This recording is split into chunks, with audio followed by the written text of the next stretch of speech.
n'ebintu bye babireeta bimusanga eri ng'atudde balina omukisa oguleka Kyagulanyi ne bamutuusa ekuba n'abaali bamulinze baali eyo n'atuula awo amala okutuula awo ne boogera naye ne bagamba nti ssebo baakunze abantu naye kyetwagala tuleetawo ki mu bintu bulamu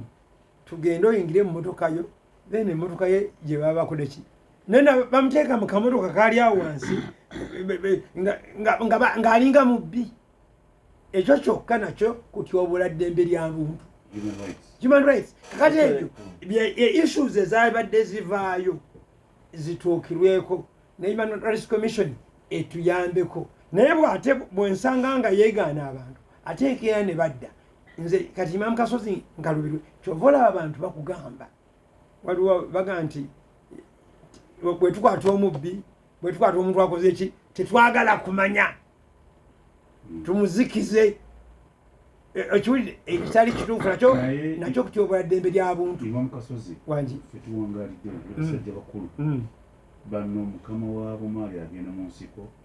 lwakutta abantu nakubuzaawo bantu ekyo yakibirirako nnyo mumpagire okubula kw'abantu nakati mukwabula atya nabulanga empiso ng'akyewuuma naye kati baabana batugamba nti abantu tebalabika naye nga ye ekyamutwala mu nsiko bwe mbadde nkugamba obuzibu obuliwo namba 2 kyenkugambye kyakulira ekizujitiivu ekola kyeyagala babula batya ekola kyeyagala kyalowooza era ekyo ne kireetera nabano bonna be yalonda bemunenya okukola by the way baba banoonyereza pulezidenti oba wano singa yabaddewo yali anukudde atya ne kibatwalira ebbanga ekivaamu ebintu ne bimusobako ne bamutuumako n'ebitaali badde bibye byakukola okugenda ku nkomerero netulemererwa naye kyenjagala okugjayo ekitongole ky'eddembe ly'obuntu bannabyobufuzi ne gavumenti kyobusenjera anti benkugambye nti okusooka abasooka ebitongole si kya buntu kyokka ebisinga byamenye enkola yasaanyizibwawo nga beekwese walina ekigambo kyebeekwekamu nti baali bagezaako tudemystify kati enkomerero eyo gye tuli executive olive kati BMP obuzibu bwabwe obunene obaolya mu maaso ako oyinza okukiza kyendaba nabo lwaki balemereddwa ojja weebuuze n'ebyo ebimu byemwogedde oba Zaake yabyogera oba mukyalo oli okujja naga nti nange nze yadde byabadde byakyama kuba nze naye sibiwuliranga nabiwuliriddeawo nga ndaba paalamenti nga ndaba gundi ndaba mawulire mpaka paalamenti azze kati ebibuuzo ekinene kigamba nti ye baayogera biki ne babireeta medica nkuyigirize kino omuntu yenna bw'omubalanga nti kyayogedde ne bwe kiba kiri negativu ku ggwe lwokiddamu oba omwongera ate eyatayimu kikazi yasitumukaza akaisawo ennya ezokumakyaga leero ono abamusajja kabaka twafiiridde tuli eno tugenda kuziika mugana yafudde Badawi Sentuuma abeemalomo ekyazanga leero saawa 10 tugenda kuziika kitatta abeerwengo mukwano gwagudde dda waliwo omusajjaokuzika leero malongo saawa jakuba 10 bwayo ekyazanga badde Badawi Sentuuma bakubikidde okulaba nti obaawo mumaanyi abantu fiiriddwa Ajirutu yakubikidde Ajirutu yabise nto Badawi Sentuuma okuzika leero malongo ekyazanga saawa 10 nabakawe Najjuma Namuju bakubikidde Sentayi bakubikidde kyemwesifai bakutumidde lwakyazanga bakutumidde Ajirutu yabise mutowe Badawi kyendala omaliriza nakyo nti kyembadde nkugamba wali nti omuntu wale bw'akwogerako ekino nga kiri negatiivu sooka omupime ogenda nze bwe nkiddamu kikola makulu ki n'olwekyo nsuubira nti awo wali obuzibu naye obuzibu bwonna laagira abasinga bonna balina obuzibu bumu bempi bonna ojja okola research nga bonna tebanayavayo empi bakolako wa bakolayo bbanga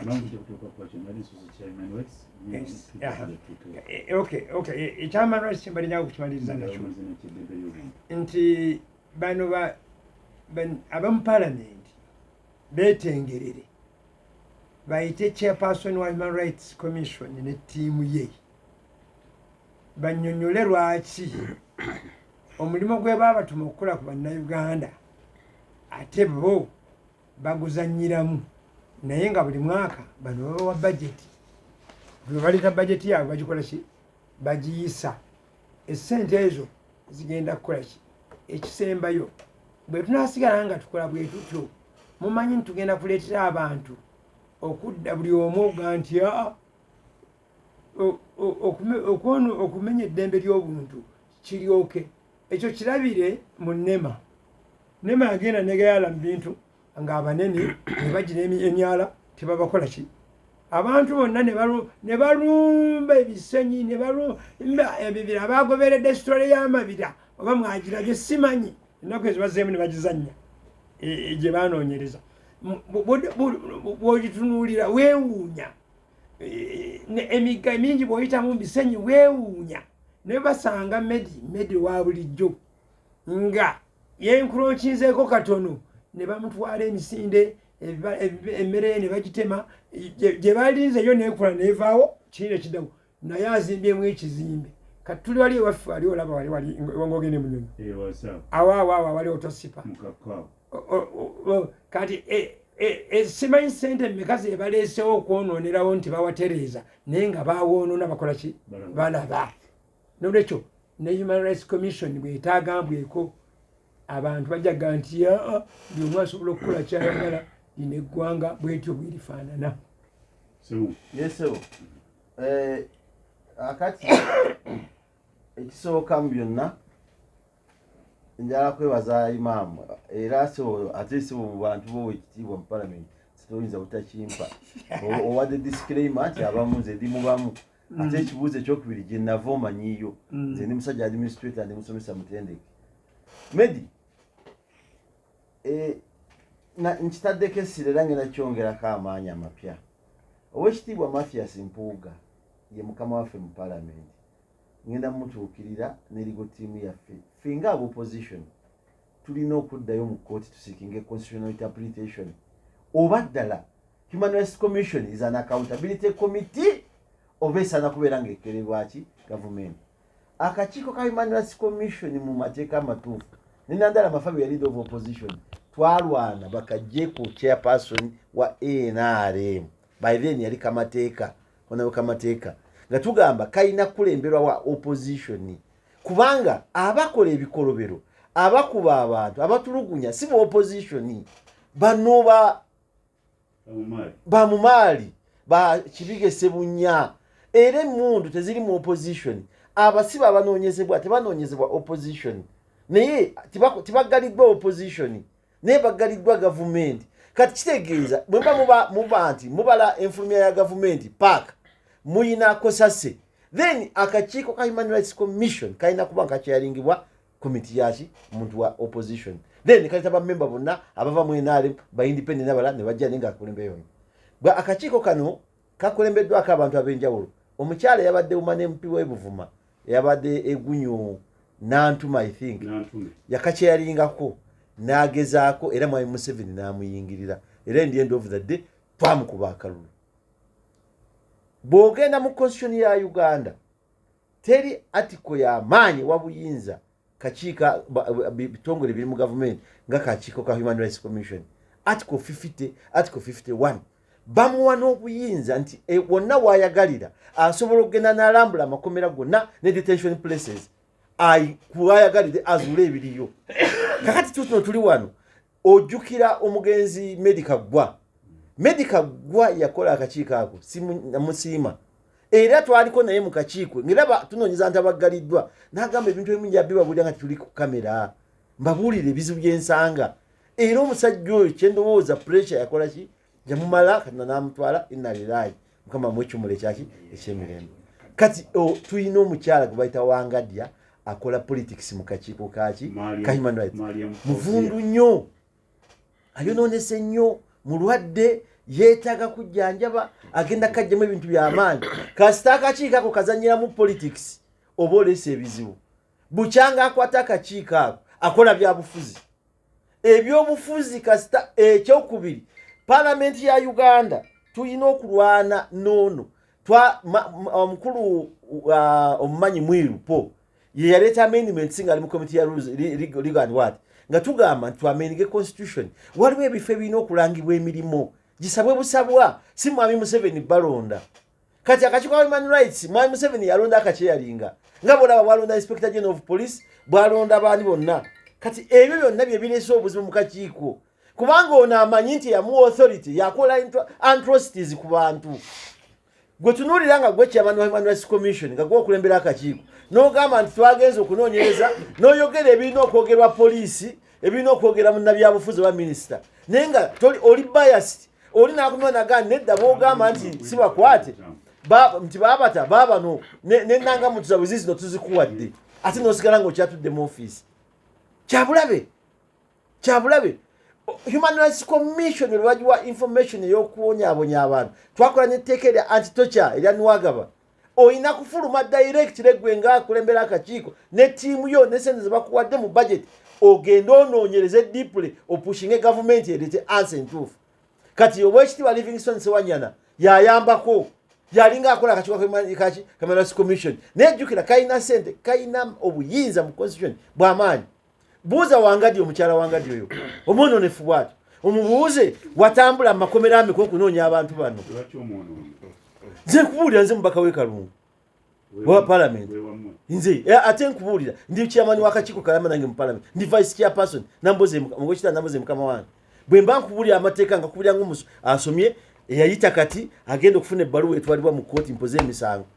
era mu National Unity Platform jenze nkladinze olwaleero ndi omu ku abatuula ku bukiiko kati bw'abalooya omuntu gubaleeta ne bagamba nti kubanga bakulaze abantu ababuzibwawo n'abattibwa tobanyeze kankwejo okulabirako n'ekyekitiibwa Kyagulanyi omujja ku nnyonyi Human Rights Commission yalina okusobola okuvayo okukibuleminga ebuze gavumenti lwaki mwakoze muti because article 51 article 52 article 50 of the constitution byemulagira okukola nga Wangadya ne ttiimu ye si kuvuga mmotoka kufuna mafuta kubeeza abantu mu nnyumba najja n'akola ebyobufuzi n'oluganda n'alwogereramu ensobi enforcement of rights naye mubuuze okoze research omukyala najja n'agamba nti omwana bamusiba prime minister Oweekitiibwa Nabbanja kamwe ekitiibwa kye nga bwayagala akifune nagamba nti gundi omwami bavuka waffe gwe baabuze omulala Kibalama namugamba twamukwata ffe tumulina naye bakugambye abantu bali mu makomera basuka essaawa 48 toyina ripooti gy'oyina naye agenda wali ku NASA n'afuna ebipapula n'ategeka ttiimu tuwandiise ripooti yeeno it's very dangerous nze ndi ku appointments committee abo abantu bajja mu kakiiko ka appointments committee obaveetinga boogera ensi n'eggulu nga bamanyi nze nagaana ndi ku record nagaana era nze mu parliament genda kubulizeeko siisanga Nabbanja saamuwagira kubeera prime minister sikikolangako saawagira kwa mama Mbabazi saabawagira mu kubeera wa prime minister ne Lwakana Lugunda era mu record tulimu ababaka ng'aba babiri nze nekasiba nti mu parliament eri neno nagaana saabawagira because mbamanyi kyengenda okukolako era bye nagaana ku Nabbanja obiraba byakola so nolwekyo nze mbuuka neyagala ab'e Kalungu ne bampa obululu bwange ne mbuuka mu bbanga babaga nti balonda omuntu alina obwongo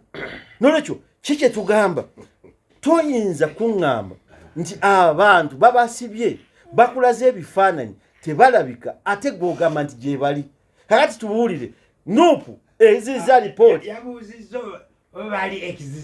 have they ever existed kakati gwe oli wa Human Rights Commission have they ever existed kitegeeza tebazaalwangako ekigambo omukyala yazze nebba n'amulaga kubanga nomala noŋŋamba nti we don't know whether they have ever existed okiwulidde ye yabuuzizza ekyo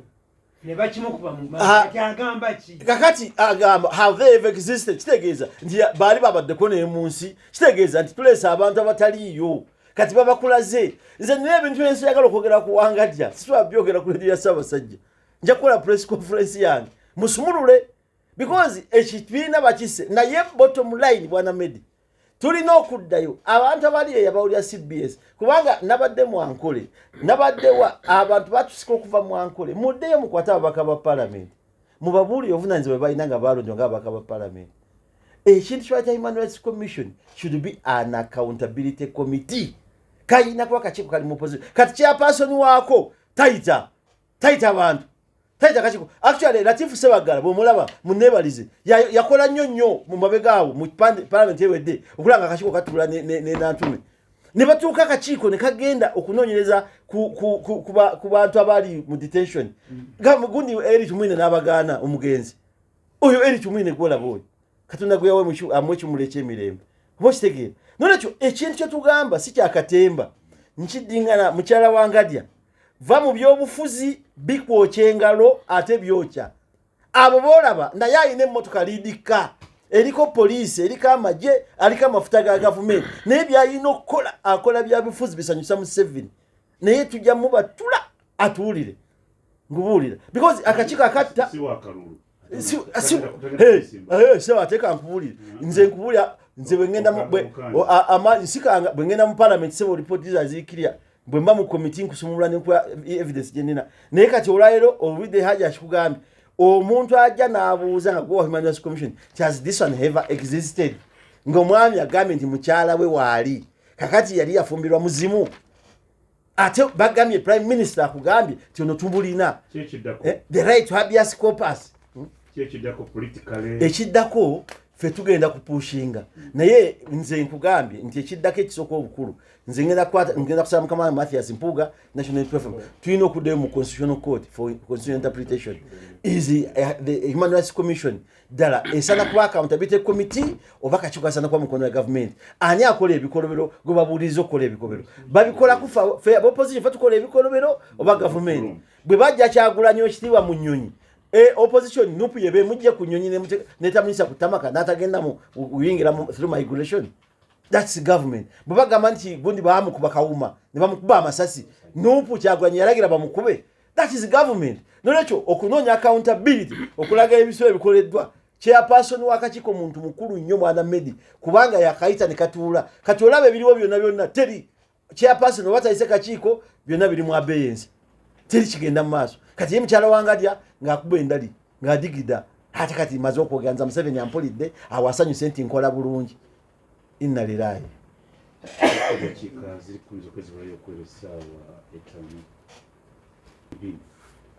Medi ebintu byewuunyisa naye njagala kukkiriziganyako leero ne mwami Ssebungu ono leero luka mu nsonga bbiri. Ensonga esooka njagala kukkiriziganya naye nti akakiiko ka Human Rights Commission kandisaanye ne kabeera ku obwo obukiiko obubalibwanga obwa accountability committee kubanga ekigendererwa kyako kunoonyereza kutunula mu bintu bino ebyogerwa kutunuulira gavumenti oba eteeka mu nkole eddembe ly'obuntu n'ebirala ebiringa ebyo n'olwekyo okuba nti kali kakiiko akali wansi w'obukiiko obukulemberwa opposition ndowooza eyo idea nnungi eyinza okuyambako. Ekyokubiri omukyala Wangadya ono naye musaasira era ekyo nakyo senga kirina engeri gye kisobola okutereeramu kyanditeredde nti omuntu akulira Human Rights Commission teyandisaanye kulondebwa pulezidenti ali mu ntebe kubanga aba agenda kutunuulira gavumenti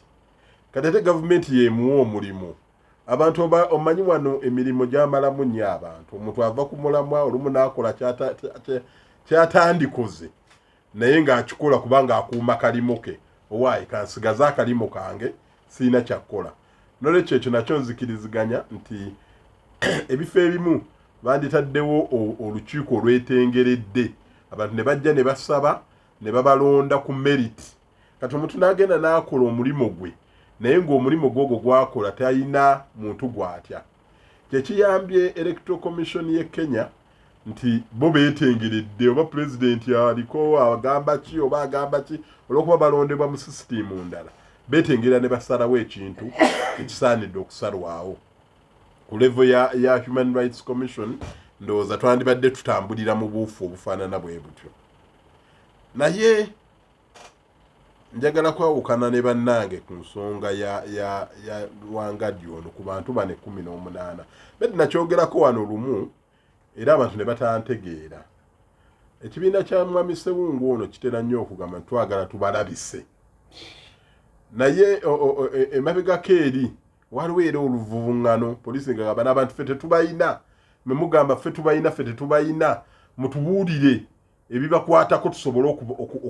okubalonda okulaba gye bali kubanga bwe tukebera mu sisitimu yaffe tebaliimu. Naye mbagamba wano era nali ku muzindaalo guno ne ŋŋamba nti mubalabise oba mwe mukakasa nti abantu bano gye bali ate bano babeegaanye kubanga Nuupu egamba nti eyina fayiro ez'ebintu ebyo ez'abantu abo ne gye babeera nabiki oli oba yeekwasa ekyo mumusutulire fayiro eyo mugimuwe mulage ne mawulire nti Gundi yagambye tetumanyi abantu bano tebabamanyi naye fayiro ya Bumaali Mpindi yiino fayiro ya Imam Kasozi yiino fayiro ya Ssewungu yiino be bantu bano era famile zaabwe eza reportinga ziizino kuba Nuupu ebeera ne press conference kumpi buli kaseera era baba n'abantu. Kakati ono yeekwasa mu statement ye kane kwasobola ngo kale zinagobulina gusenso Medi mbadde ngamba nti olwokuba Mwami Ssewungu ono batambulira mu kigambo ekyo ekyokulabisa nze nakyogera wano nga we nkugambye naye abantu ne batakitegeera era bulungi nga bagamba nti agwe ssebo oli eyo olwokuba tebannakwata wuwo naye sigamba nti okukwata kulungi naye oli wamala okugamba nti bano sibalaba poliisi kuba bwe yayogera tetubalaba tetumanyi gye bali ate bano batugamba batuwe ebibakwatako. Kakati bw'otunuulira we nawuliriza press conference awo yennyini onagamba sibalaba onagina okukakafu nti ono bba wange nati media ekyo kyennyini kyendiko nawuliriza statement ya Wangadya ng'agamba nti bannange tukoze omulimu bantu balipootinga wano ensonga zaabwe era ne tuzigoberera naye mulimu bano abantu 18 twalemererwa okusanga amayitire gaabwe nga bwe tugenda mu poliisi egamba tebamanyi tugenze mu bifo byonna bagamba no tetubalabangako naye kiri ku likodi twakawandiikira National Unity Platform ebbaluwa 3 nga tubagamba batuwe details ezisingako wano kubanga bano babeegaanye oba kisoboka batuwe ne kunnanga muntu zaabwe tusobole okuteeka bano ku nninga abagamba bano abantu tetubalaba tetubayina era tetumanyi mayitire gaabwe. Nze ndowooza nti weba Nuupu nga fayiro ezo nga bweziina yali emulabisa Wangadya n'akakiiko ke nemugamba nnyabo by'osaba otuwandiikidde efayiro abantu bano baabano n'ennanga zaabwe muntu ziizino ono Mpindi talina nnanga muntu naye bimukwatako biibino kati nga kino ekifaananyi omukyala kye yaleese n'agamba nti ze bba wange wuuno okwo kwe kulabisa kwe mbadde ŋŋamba kati ono oba omulese mu bbanga nga takyalina kyayinza kukola naye kakati Mwami Ssewungu ono oyinza omuwayo eddakiika n'atubuulira lwaki Nuupu bano bagiwandiikira emirundi 3 nga bagamba munaye bano abantu 18 bano bagamba tebaliiyo tuyambe otuweeko ku bibakwatako tusobole okuteeka bano ku nninga kuba omukyala agamba nti kiri ku likodi nawandiika ebbaluwa 3 tebatuddamu kakati tesobola kubeera awo nga tetukonkludinga fayiro eno lwaki tebawaayo mawulire ago bano ne babalabisa kakati ekyo kyekireese obuzibu buno Wangadya abamu ne batuuka omubuusa mu kizibu ekyo naye generally speaking akakiiko k'eddembe ly'obuntu omulimu gwe kalina okukola kagubuuseeko tekavaayo waliwo ebintu olumu by'osobola okuwulira nga akakiiko kandivuddeyo ne kagamba nti kino kikyamu ate eddembe ly'obuntu tekirina kukuba bukubi muntu oba kumusika oba kumusiba nange Medi we bantu ewoola ne bandengeza bwe batyo nange eddembe lyange baba bakoze eki balityobodde kati waliwo ebintu bingi nnyo akakiiko kalina okuvaayo ne kabaako kye koogera ku nsonga eno naye tutunuulire okuwamba kw'abantu eggwanga erina okukuuma omuntu nerimuwamba baako kyoteeka sentence ng'emu okuwamba abantu kikyamu era nkivumirira erina okukuuma abantu ate yebakwata nkivumirira emirundi 15 kibi nnyo okuwamba omuntu aba alina omusango gwazizza mukwate era weeyanju n'okweyanjula nti nze Imam Kasozi nkolera ku poliisi bwe tukwetaaga tugende ensonga ozinyonyole ku poliisi ne famire yeemanye nti Imam Kasozi nti Mwami Mpindi bamututte ku CPS bamututte Nakifuma famire yegende emuwulirize era ebagaye muna ebankwatidde ensonga eno bweti ne kooti egende mu maaso okuwuliriza ensonga eyo naye kakati olaba wano omuntu n'agenda n'amala wiiki namba tagenze mu kooti kumuwozesa kati ebintu ebyo Uganda Human Rights Commission senga ebijjayo n'ebiraga olwo eggwanga lijja diteekamu ekitiibwa bakatunulire nga akakiiko kali independent kifuze kya bulijjo nti omuntu bamukwata n'abula ekifuzo kya bulijjo siyinza kifuula kya bulijjo kubanga be bakwata bangi naye n'ababula gye bali ekifuzo kya bulijjo kanyongereko ekifuzo kya bulijjo nti munabyefuzi akwatibwa n'abula ababyebufuzi sitera bawulira bano basawo ng'oluba bakwata ku makya olw'eggulo nga bavaayo si bwababuze babyabufuzi naye yansabye medi kyobuuza kirungi kakati kamunnyonnyole ekintu ekiriwo kyabuuza Human Rights Commission erina kuteeka gavumenti ku nninga okuleeta abantu abo naye ejjeko obuvunaanyizibwa waayo nebuuza kubaawaaba oba okitegeera mukulu mukama wange gendo ku statement emu kankutereeza olyoka onnyanukula ekibuuzo statement emu mukyala wange lyagamba mu press conference ye nti kiri ku record nti nanoonyereza ebintu bino twanoonyereza ne tugenda mu buli wamu nga bantu bayegaana nti abantu bano tetubayina naye Nuupu ye yawandiika ne tugenda tunoonyereze ku nsonga eno ne tugisaba etuwe ku details ezisingako awo ku bantu bano olwo tukwate fayiro ezo tuteeke bano ku nninga ati mugamba abantu bano tebaliiwo ono ye Mwami Mpindi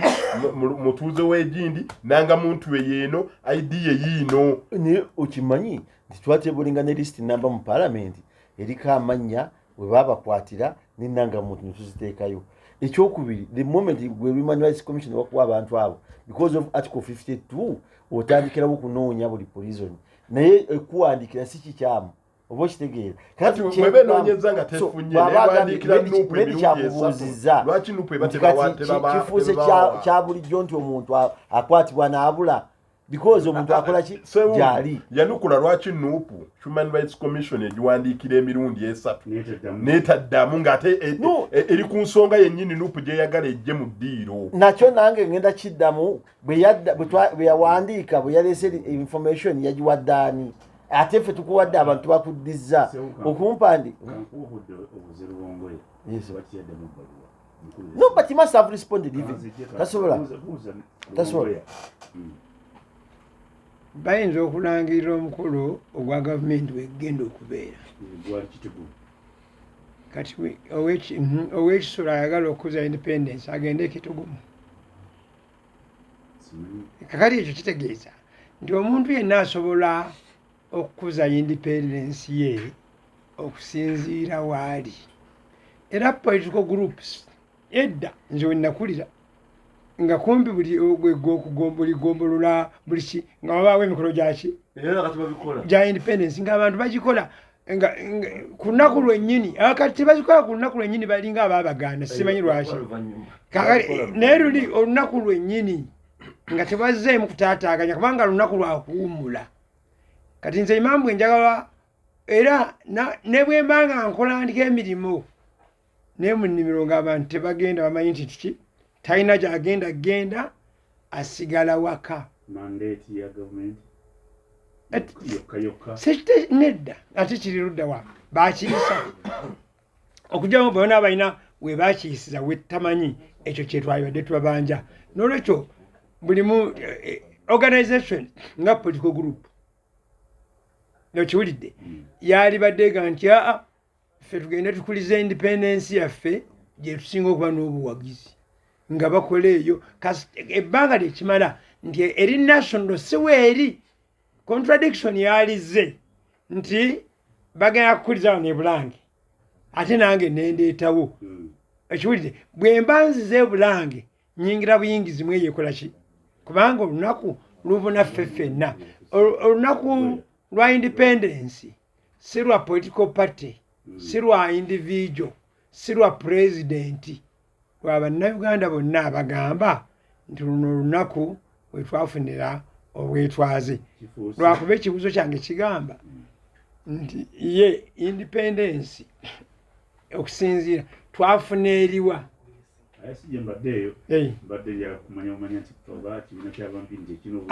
tekirina tewali ayina bwannanyini munnayuganda yenna ayina abantu okubula kifuuse ng'ekyabulijjo gundi yabuze anti muli tukimanyiire ate tewakimanyiira by the way abantu babula emirundi ebiri waliwo abantu mubayita bagezigezi bakozesa ebitongole bya security owulidde oba poliisi oba abo abavubuka oba n'abantu ntu okugenda ne bakwata abantu kubanga balina that impunity njaku ekifaananyi ennaku ezo omugenzi Sekalutaaya yankwasa essomero lya kitawe ndiddukanye ewulidde essomero eryo mu kuliddukanya bye yaleka ataddewo ne tugenda twongerako ennaku ezo ne wabaawo waliwo muganda w'omu wa Lutaaya yalina ekibanja kye n'akiwa essomero seeka n'amugulira ekibanja ekirala n'endagaano nnyina n'avaawo n'agenda si yaakaayana ne wabaawo abantu ne bagenda n'oku poliisi kati mba ndi awo ne bampeereza summons nga bawandiise trespass keesi ya trespass jangu ku poliisi kati ne mbabuuza yateekako n'essimu ye kati ate bwe mukubira essimu omubuuliza ku ssimu nange ate omubuuliza ku ssimu ate yagiteekako ne mugamba nti trespass kigambo kyenne okiyisa na criminal trespass ani aloopa kyenamubuuza andoopa ku trespass ngikoze ku ttaka mu maka ge kuwa bw'otabinnyonnyola ebyo sigenda kujja njagala ompe clarity kubanga poliisi tekola bintu biri vague yajjako bujaasi era ne mugamba nti bwanaaba waliwo yemulugunya agende mu kooti ngenda kugenda naye nze okunga nze imaamu amanye amateeka student of crime and deviance omusomesa wa criminology emyaka 20 olw'okuba wandiise ekigambo ekitakola makulu gundi nti ngenda kuddukira poliisi sisobola nemugaa sijja bw'otakiteeza sikola ki era saagenda okitegedde era neŋŋamba DPC abantu bamubateeke mu line era wawamu gye nabadde neŋŋamba inspector general police nyambaako mutuyambe abapoliisi mubayise mu tteeka eribafuga bategeere bye bateekwa okukola otherwise baleetedde eggwanga ebizibu binene nnyo okiwulidde n'olwekyo kyenjagala okumaliza nakyo ku ekyo nti abantu abamu bakozesa ebitongole bino nabyo olw'okuba birowooza nti teri abigambako ate n'okugamba nti bannayuganda laagire bali mu kutya ne babakulako ebyo okiwulidde era bwe bakugjayo kyensembayo nakyo ne bagamba n'okugamba nti bw'onaagenda bwobaako gw'oyogera ku gundi ku mawulire oba wa ojja kutulaba nenga nti nze alhamdulillahi mungu mwabo nze teyanteekamu ne bw'okola byenkanawa kasitonta nembeera firi buli kyonna kyenalabye nkyogera bwe kyoyagala okukola kyoba okola bwe tatuusa bantu abo bajja kusigala nga balinyirira abantu obulamu teri abulina obwange tebabinako buyinza tekisoboka ekyo ng'ontulugunyiza oba onkozeeko ekitali kituufu ng'ompayiriza nze imaamu la hawla wala quwwata illa billah. Edakiika kiiko k'eddembe ly'obuntu katuyambe keetengerere kagoberere constitution kave ku mulimo okutunuulira nti nze ndi ku mulimo gwange kuuma akalimo kange ekintu bakijjeyo bakirabe nga bwe kiri oba poliisi esobeza baginenye oba gavumenti erina weesobeza baveeyo bagikondeminge oba palamenti erina weesobeza baveeyo baginenye ekyo ekigenda okuyamba eggwanga lino naye bwe banaasigala nga bazannya byabufuzi abantu bagenda kuggwamu essuubi eri akakiiko k'eddembe ly'obuntu olwo babeere nga eddembe amateeka abo bagatwalira mu ngalo. 16 mukkiriza mpuliza ennagali ensonga tugimaze ey'eddembe ly'obuntu ngezaako okunoonya secretary general atuwuli bamuwanikira ebbaluwa emirundi 3 netagiddangamu nuupu bamuwanikira emirundi 3 muddangamu wangadya wuuna agamba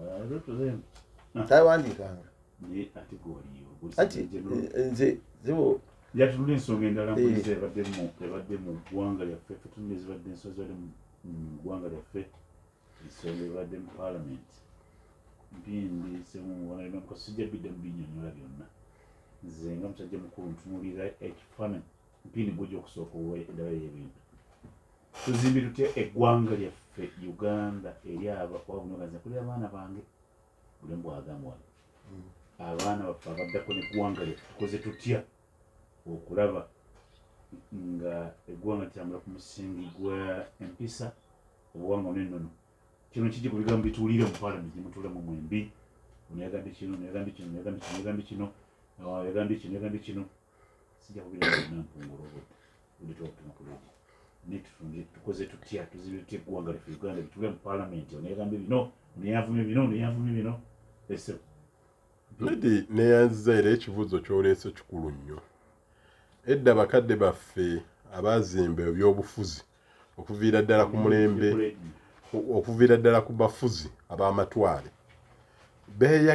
baayagazanga nnyo abantu era ne bawanya ekitiibwa abakulembeze.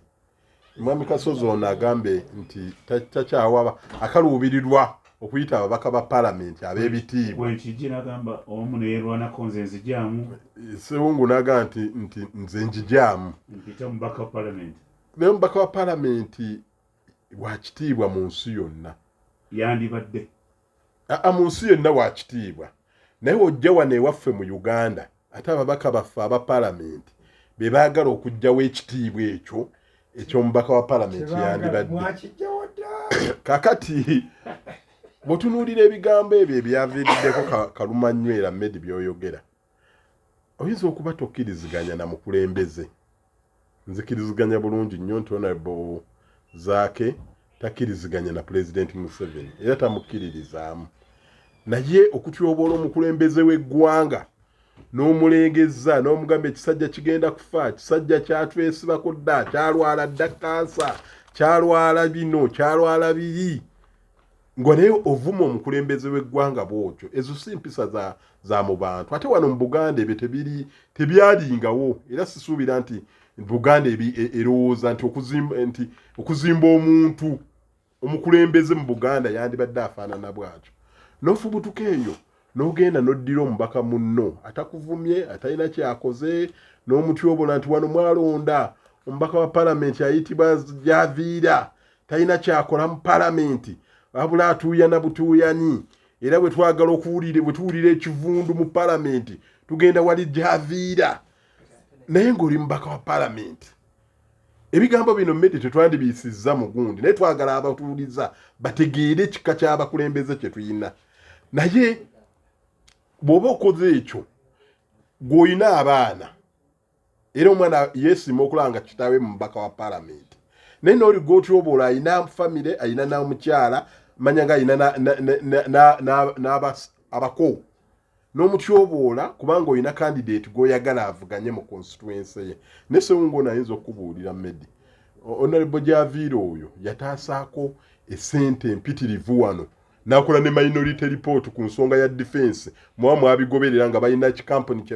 kye baleese simanyi kisupplying ebiki mu defense nga tekiriyo aba committee nereeta report nga nnungi Javira n'ayimira naga nti kino si kituufu era report ye neekaringa ono Zaake gwagamba nti talina kyasobola talina kye yali akoze naye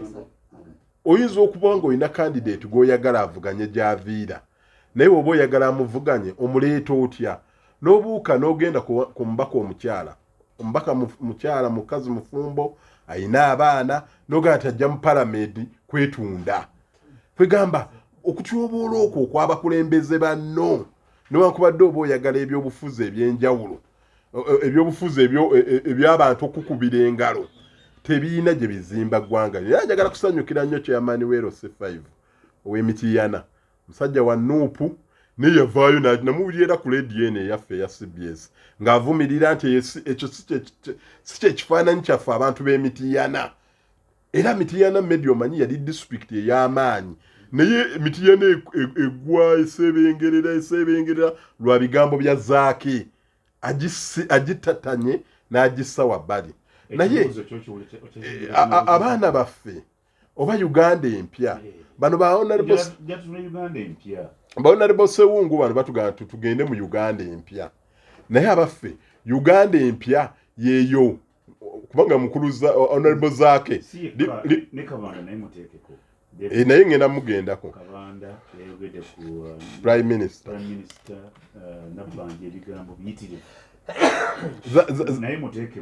kansooka omu ku omu honorable Zaake anyane gwamanyi ku mukutu gwaffe yeyita therapist yasinga okuwemula oyo simumanyi gujja mwogerako naye mbadde ngamba nti kabanda kamuleke mweno ngenda kumwogerako naye saagala mugatte mu kino kubanga ali mweno gavumenti enkadde gye baagala okugjawo baleete empya kati waaba ali twagala gavumenti empya ey'essuubi yeyo egenda okubanga etyoboola nga ababaka ba parliament nga mwogera ebigambo ebyo mu constituency mu bantu abandi balowoozeza nti ono mubaka mutuufu ekyo tukiddiza Medi abatuwuliriza nti oli wakugamba nti Uganda empya kubanga honorable Zaake sebo tomwawula nnyo ku Nuupu be ba top era obala abantu 5 mu Nuupu bano Basewungu bali eri wala eri ewasemba Zaake ali wano kumpi kwennyini kati waba akugamba nti ayagala Uganda empya naye nga Uganda ye empya yakutyoboola mukulembeze nze siri wa Nuupu era siikiririza mu honorable Kyagulanyi nesinza kuyimirira ku mulyango ku muzindalo Medi n'omulundi n'ogumu neevuma honorable Kyagulanyi naye ate nze nkulidde Kaleerwe Mulago Kamooki teri amunsinga mumanya nga nasandise okusensula bwenti nizo okuzibya obudde kino kiri kuba ndabye bingi kuye yensonga lwaki nze ng'omuntu simukkiririzaamu naye muwe ekitiibwa kye kubanga mukulembeze ayina abantu abamukkiririzaamu sobola kuddawo ne mugamba oyo akola kino oyo bw'atyo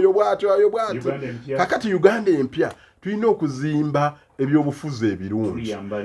nga nemba tokkiriziganya nange Sewungu ono mukwano gwange tayinza kufuna kizibu Medi nkubuulira wano nesibeera naye naye embeera naye tekitegeeza nti muzizza mu NRM oba ntutte mu Nuupu abalonzi tebabyagala ebiriwa ogendewa nga toli wa Nuupu ayo bano balina kitiimu kye batandika nabyo simanyi bakiyita simanyi food soldier bebonoonye ebyobufuzi naye Medi bwe tuba mu palamenti nsobola okuba n'ekizibu Sewungu ono n'akintaasa nga situnulidde nakkala ye kubanga tosobola mujja mu Nuupu n'omuleeta eno naye Uganda empya gye tulina okuzimba ebyobufuzi ekikusookera ddala ebyagala eggwanga lyaffe Uganda ebyobufuzi ebiwa abakulembeze ebitiibwa ebyobufuzi ebiwa essuubi abantu baffe ababa batuwuliriza ne bwe tutandika okutyoboolagana okukola biki kyekyo kimalamu ekitiibwa Imam Kasozi kyayogedde mu palamenti honorable Zaake yakagira emirundi 3 ojjukire wano ebyaliwo ku right honorable speaker n'amukola ati n'amusengejja kakati ababaka abo abakyala bagenze nabo nga bagamba tetusobola kukkiriziganya na muntu afaanana bw'ati ebikolwa bino byakola tutambule naye tuleke parliament etambule ng'eri bwetu kubanga ne mu rules speaker gyamutadde nga bagamba ne luli ku speaker mwennyini bamusindikayo zakeera n'atagenda mu rules committee kati wano bagamba nti kakati leero wanaagenda naye tebiina gye bituyamba parliament eryo teesezo lya ggwanga okutandika okubaamu saakasi oyo ow'ekyana ekito kubanga omuntu ayagala okulaga nti alina amaanyi njagala kusembyayo obugambo buno nga mbugamba muto wange zaake nti amaanyi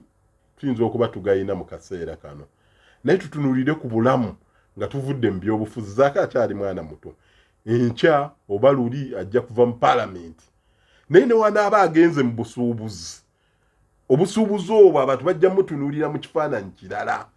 kale lwaki edda bagambanga nti omwana wange tafumbirwa mu maka ago lwaki oddira abaana bo bagaye nti mwana wani gwe baleese nti mwana wa zaake totuleetera avumaganya nnyina avumaganya kitaawe avumaganya buli omu ne bano abanuupu bamulimu naye bonna bambi bano basewungu batya constituency zaabwe tebasobola na kumugambako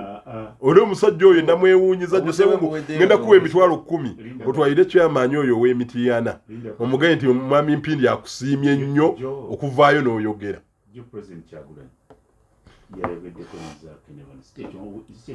Yeah, we know it was in a meeting. Yes. President wali era zaake buno wali ne konza yegedde atya president amugambye ebyo si birungi konza ekirala kikyalagambye ng'oli yadde meeting engamba esiko WhatsApp nzira kwempulirira konza Medi bakigatto bange nange bampadde amawulire ago naye nzijawo kiri kyoga nti bamugambako anti kyembadde ngambye bantu basewungu naye kinakyo ngenda kikugamba bakigatto bange bampadde amawulire ago naye omanyi okubalaata Medi omuntu okwogera ensonga eyo kuba nkulu nnyo si ya muzannyo naye Honorable Kyagulanyi amugaye zaake kino kiwayogedde si kirungi naye oyina engeri wandibadde ofuna engeri endala gy'osobola okyogerako nkugambye bakigatte bange ate Medi ebisenge ebyo byolaba bibaako ensowera gwe bagamba ennuupu erina kyeteesa de tutakimanya oyinza okufuna lipooti nga 90% ku participation ekyo simanyi oba babimanya naye nze kino nkyogera with authority kakati ekisooka kamala okulekitinga eno byayogedde bikyamu tewali pate yonna ekkiriza mu kuvuma by the way teri ansinga kuvuma bimanyi ogadde kuvuma naye it is packaging bwoleta ebigambo byo naye kyonsooka okumanya okuvuma mwamu akutandika mukama wammwe mwami Museveni emyaka 37 yatendeka envuma ojjukira byagamba Amini was a past leader they are what swines omanyi kigambo kyayita swine mbizzi bujivuma naffe abagiriya mu nsonyi bajjama abali wano etuluma oba kitegeera kati bwoba watendeka abantu era waliwo abantu wala ate njala nsabe public abavubuka abazanyi ababeera ku social media mbegayiridde muleme kukwata bakulembeze mu ne manya gaabwe waliwo ka video kibagenda balagako omukulembeze omukulu musiraamu nze yali ndakyanyonyola ku mbizzi Sheikh Muzaata yabanga ayogera twabeeranga nnyo nawe Medi ng'ayogera yatugamba nga mwe abasiraamu ekibatwala bali gye balira akantu kaabwe munonayo ki bwe babatemerayo banaaba bakyamu mubaleke bali ekyabwe naye temukola ki temugendayo ndozo olaba ka video omuntu katambuza ajjemu ka kilipu ka Imam ka Sheikh ayogedde Sheikh Nkata kebalaga nti bawaana embizi teri musiraamu awaana embizi bulungi bwayo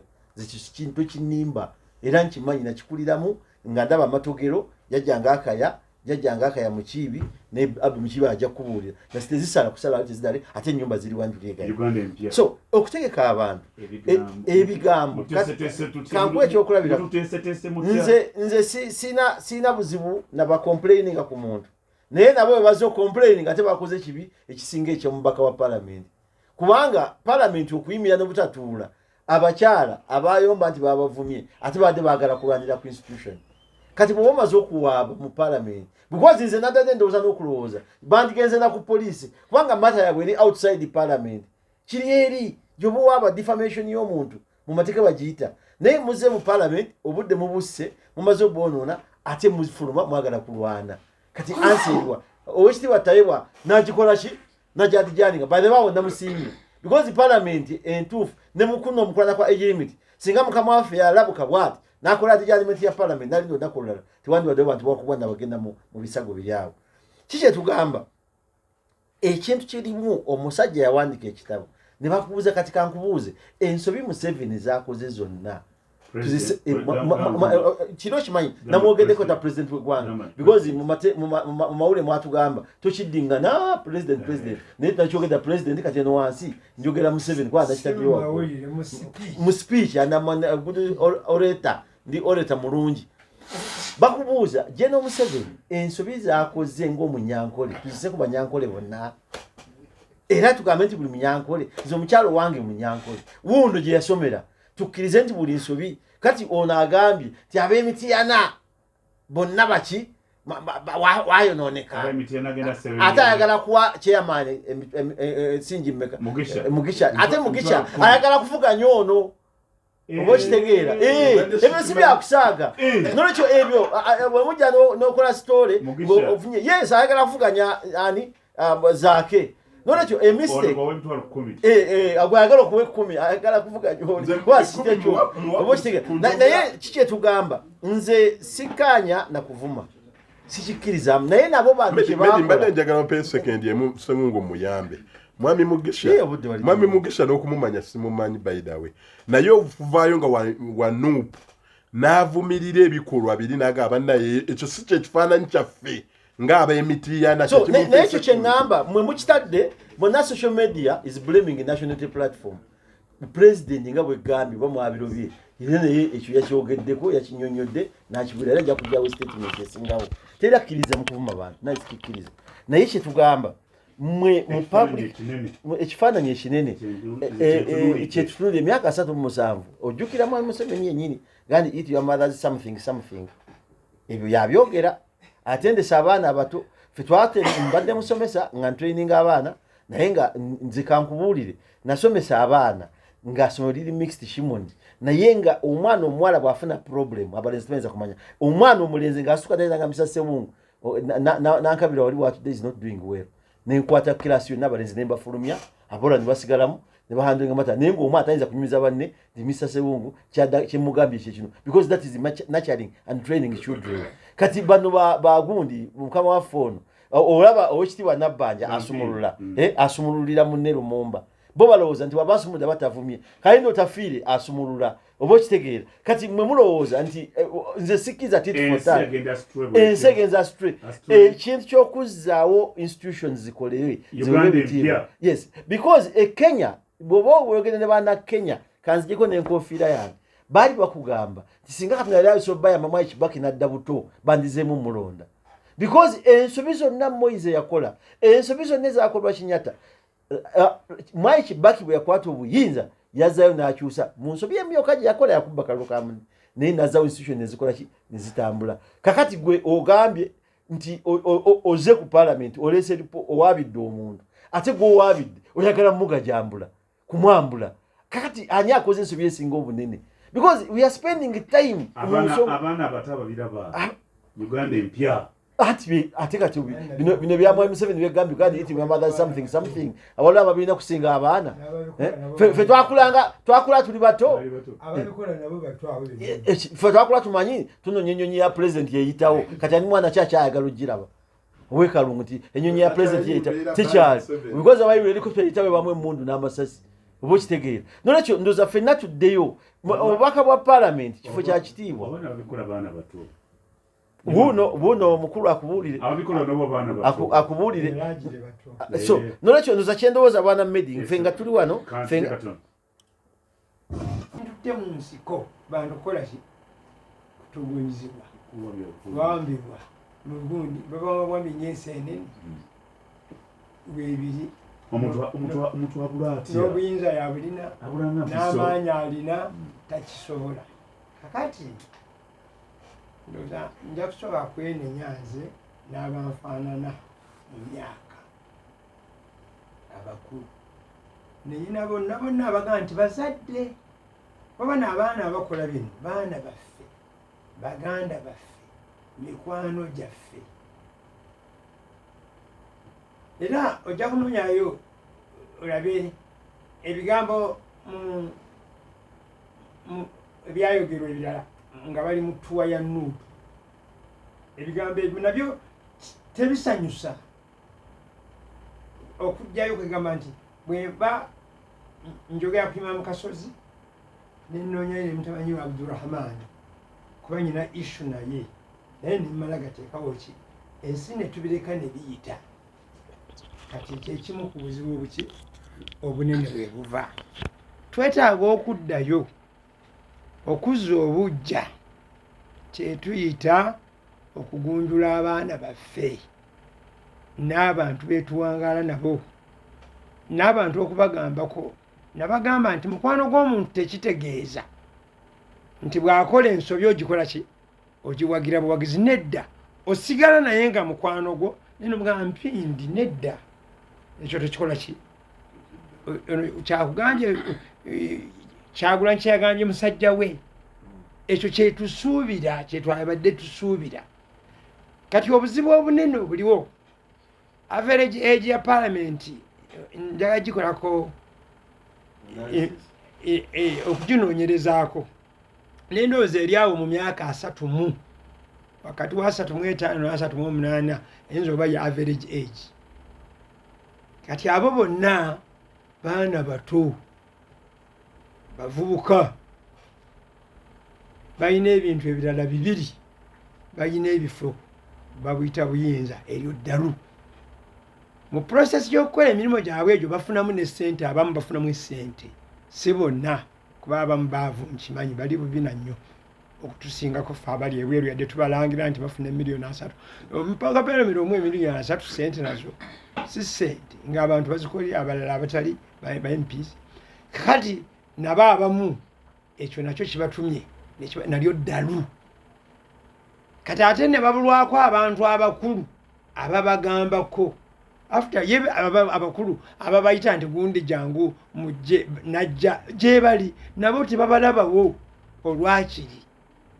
kivudde kuki ndowooza kugunja. For example mpuliddeko omuntu omu ku radio emu nga addira ebigambo bya ebintu by'omubaka zaake abiteeka mu taatawa zaake ekiwulire naye nga mukazi mukulu nga kakati ono abantu bonna bagudde eddalu. Nenzirayo ku katabo k'omusajja bakayita Between in the City yaga nti when the madness of an entire nation disturbs a solitary mind it is not enough to say that a man is mad. Kyova olaba Ssewungu yakuzizaayo ku top naga nti top naye enjogera ye top gye bankuzaayo ne parliament yennyini agivuma n'agivulunga. Kakati ate bw'oyogera katabo era agenda ne mu government inspector by Nikolai Vigogo kyekikula kye tulimu. Kakati n'olwekyo embeera ezifaanana bwe zityo abantu kwe bajje. Kati Uganda empya tusooke tuddeyo buli muntu bw'oba oli imaamu nganze bw'oyimira ku muzikiti abantu bagambe Bishop Reverend agamba abantu ku kyaki ye, omukulu w'ekika agambe bazzukulu be mu nkiiko zaki, nnyini maka agamba abantu bawangaala nabo mu makaage. Buli omu atandika okufunamu ensonyi ezigamba naye ddala ebigambo bino byogerwa. Ekyokubiri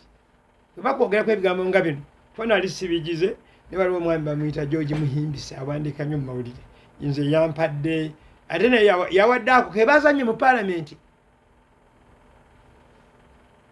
Oli atendereza mukama waabwe ate nze namugayizza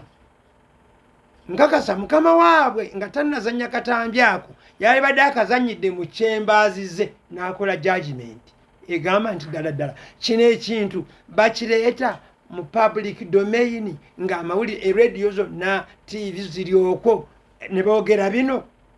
otegedde naye yakoze ensobi. Ekyo nange nzikanya naawe nsaba nzikirize ekyenjogedde sigambye kyakatambi nange ekyo sikikanya nakyo nze kyenzikiriza nti yasobodde okola ng'abakyala baagala kukuba they were making another mistake. kakati awo banjirana kyenzikiza awo speaker okukola adjournment ya parliament naye kino ekyokuleta ekintu ekyo mu house sikikkiriza kubanga kyogedde nenkigamba this matter would have been at police kubanga ne bakireeta muki mugundi then reaction bamaama ekigambo kyebayogedde ku munnammwe kinene kya buswavu kibi naye reaction eyo nammwe gye mwalibadde mukola nga bamaama owulidde ne muyita neene emabega mugende ate mulumenga kati tuli mu studio nga baite nti tugende mutugule wano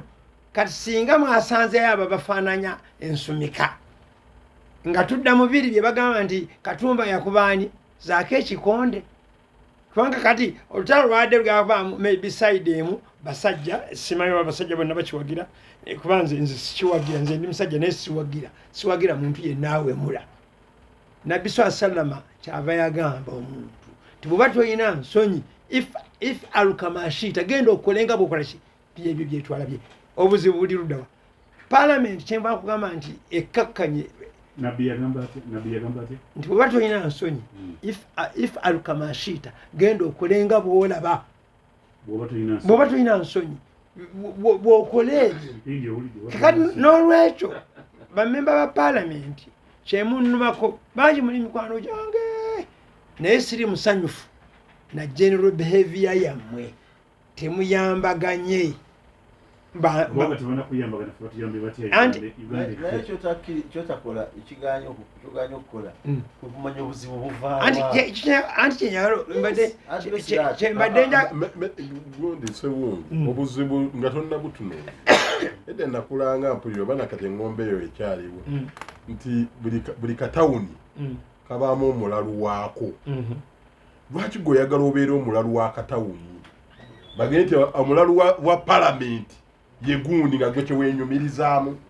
kubanga waliwo obuzibu gye buva kati obuzibu bwemusanze bwe buno bajjajjaffe manyi tumanya omanyo nti tebasoma tebalina gune bo bakira badda babakengadda nti omu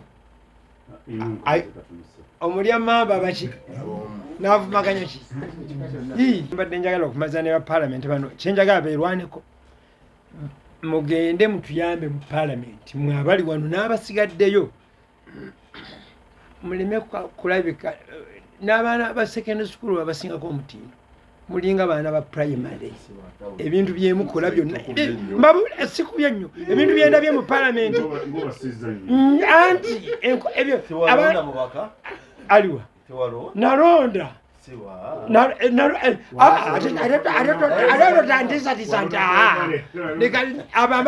ababaka exact behavior yeyo abaana ba primary abato bw'okayana naye yakulangira nga bwe yalidde ku mmereyo bwenakwadde n'amenvu gange kati ate okoze ki onkubi kati bibano bye bagala okutuzaamu nolwekyo tusobola tukivaamu tutya mmwe mwennyini mu gurupu zammwe ez'enjawulo mukwate ku bantu bammwe mubagambe babakyawe bukyayi otegedde kati gojja wejjeerera ogambe nti agundi namugamba bino ebintu ebimu byemulaba tutambula wano kati for example bato semujumba abantu badde baleeta eyo semuju nsibambi ani abamu ababireeta gye tuli babisindika nga baganda abalala ne babireeta nga basiraamu kati nze bombi bankwatako era buli omu ne mugamba position yange era ne bagamba lumune ate ngenda okulya nga bakomyewo ku radio bombi we bali babiri po nali egambye ekisinga obulungi you must never appear on radio together now mwe mwennyini you will undermine yourselves kati abafiirwa be baani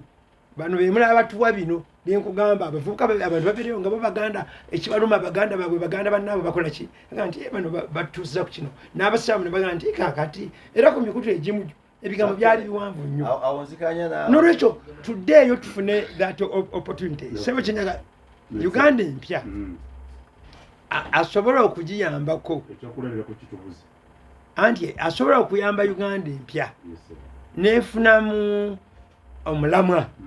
ye President Museveni ebintu bye byajja nabyo bya dismissifying nabiveeko aleke institutions zikole naye bw'anaasigala nga yeeyo buli kantu konna president afuuse waabwe every small thing ogwokulaba nga yakoze ki yazze bw'abataze nti gwakiikiridde abantu babeera eyo abalina embaga abalina biki bonna buli omu alowooza kumukola ki abalina emikolo abalina fundraising azifu bw'atajja eggwanga teribawo. Mr President sebo yamba eggwanga lino gwe kennyini nnyini okkirize nti wakuze otambuze ebintu by'ekikulu ensobi ezaakolebwa byali oyagala obituuseeko abantu baddeyo ate boonaawo emirimu baleke bakole baleme kusooka kulinda ndowoozayo kino president abadde agamba ki n'alyokawa ansa eyo byebissa eggwanga lino. Edakiika singiza olwekolesa omukaaga olw'olina endowooza yabadde ogamba otya munno. Njagala kwebaza ababadde batuwuliriza ate era nkubirize bannabyabufuzi okusinga naye bannayuganda bonna okutwaliza awamu tutwale amagezi Imam Kasozi ono gatuwadde ffenna tubeere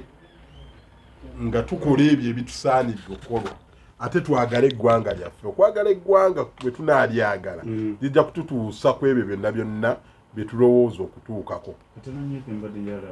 osimu teziriiko naye osoboka tusaako bano beekanda bano bafuluma Basomujjo ne bano eki kyabafuluma Medi ekikwewuunyisa basewungu bano ebintu ebimu kyova olaba bikwewuunyisa olumu n'ogaawo bakiki. Sewungu bajja nga bagamba nti twagala minisita wa internal affairs akole statement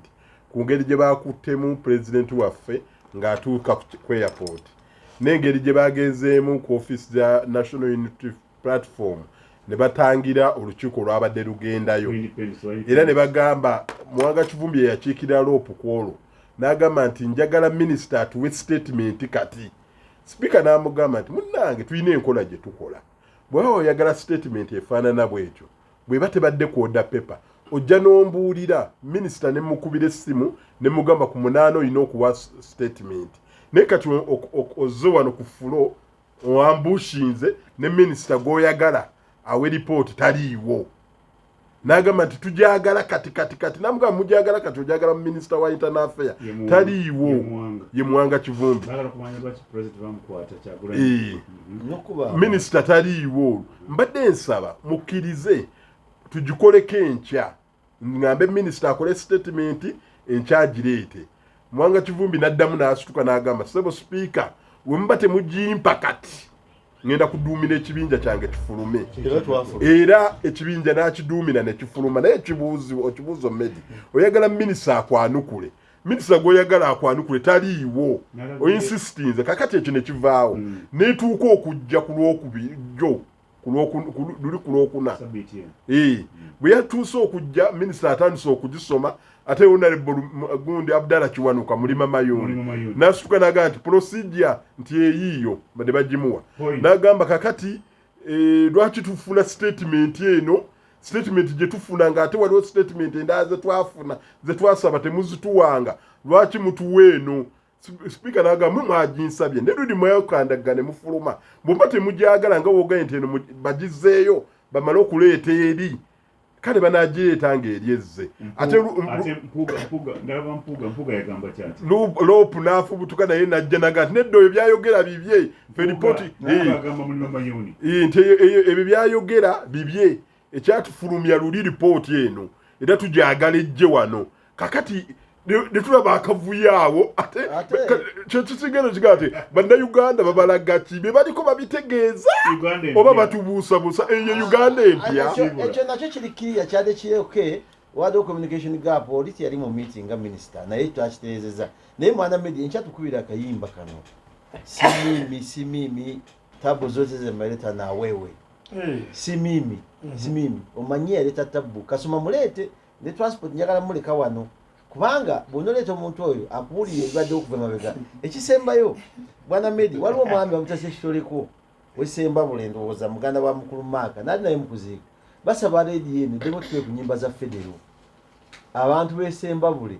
baagala ku nnyimba za federo ezogera ku federo n'ogisaba uno ekyo sebo nkwegayidde olumba lwa Sebadduka waliwo Obuganda bwagala federo ennyimba ezo ziddemu zijje Uganda naye nsemba nga nsaba onzikirize nina omwami ono muwuliza wa CBS nnyo ng'onzikiriza bwana Mmengo sekendi emu yokka mwami ono Kasenge John Bosco lwe nasemba wano nga toliiwo waliwo omuntu gwe nali nziramu si gwe nali ŋŋamba Kasinge Edi yayogera ewejjagwa yayogera gwe nali ŋŋamba nti agenzeko aloze Kasinga gwe njagala ali kukedde omubisi amuloze bwafaana gwe yali ayogedde ku olwo naye Kasenge John Bosco si gwe nali ŋŋamba nolwekyo njantereza pointi eyo naye tukwebaza nnyo sebo Ssaabasajja awangaale.